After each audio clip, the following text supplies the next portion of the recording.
আসসালামু আলাইকুম। এটা হচ্ছে S23 আলট্রা। ডিসপ্লেটা হচ্ছে ব্রোকেন হয়েছে, অ্যাক্সিডেন্টাল কেস, বাট টাচ সম্পূর্ণ হচ্ছে ওকে।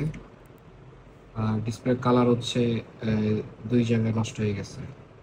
এখানে হচ্ছে ফ্ল্যাকচুয়াল, একটু মাঝে মাঝে কালার বাড়ি বাড়ি, উপরে একটু ঠিক আছে।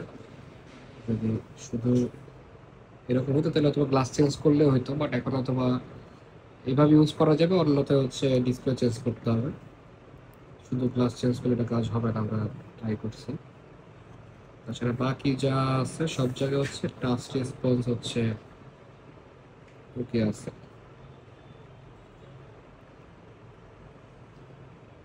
এমন কোনো জায়গা নেই যেখানে টাচ কাজ করে না, টাচ সবটাই ওকে। বাকি যা আছে সবকিছুই ওকে, শুধু তো ডিসপ্লেটা হচ্ছে ব্রোকেন হয়ে গেছে।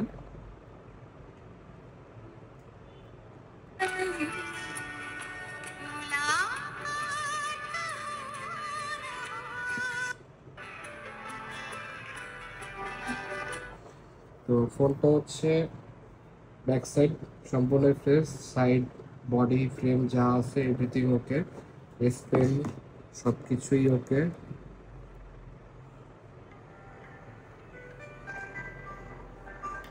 আচ্ছা, শুধুমাত্র ডিসপ্লেতে হচ্ছে ব্রোকেন হয়ে গেছে।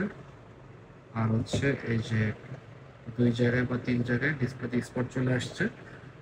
ডিসপ্লে 50%-এর নিচে, মানে যে 50% নিচের অংশটুকু স্ক্রিনে মাঝে মধ্যে আলোটা হচ্ছে কাঁপে, বাকি সব সময় ঠিক আছে। উপরের টুকু ঠিক আছে, এক সাইডটা এরকম হয়। এইটার বর্তমান অবস্থা হচ্ছে এরকম।